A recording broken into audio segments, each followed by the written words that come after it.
So matapos ko humingi ng payo kay Idol Noah sa Apayao, eto na ako, nagpababa na ako ng Apayao at patungo na ako sa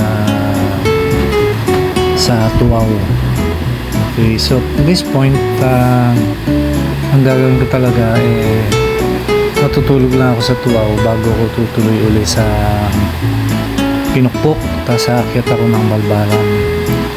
So napakaganda ng kalsada rito, ang lawak.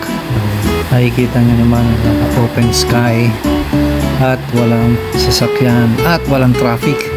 So yun yung ating kinasisiya rito So enjoy lang ako kahit nag-iisa akong mabiyahe at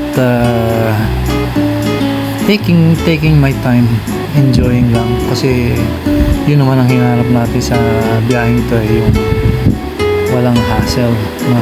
Okay, walang traffic, walang huli, walang stoplight, yan, pero may checkpoint although hindi naman hindi naman sila active,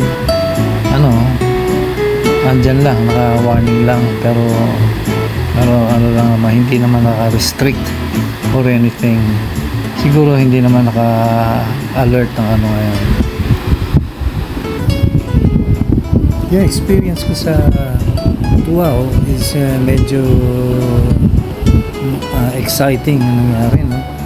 Kasi nagkaroon ng ipo-ipo doon. So medyo umulan ng malakas at nag-brown out at baha pa ng konti, no? So medyo naging exciting ang nangyari sa akin doon. Anyway, eto na ako, nakalabas na ako ng Tuaw at papunta na ako sa Pinukpok. Yung Pinukpok na yan, dyan ako yun yung patungo ng Tabo, pero kakanan na ako dun sa part ng Pinukpok, paakyat ng Balbalan. So ganun pa rin ang highway, no? Swabe, maluwag at kaaya-aya. So tuloy lang ang ligaya. So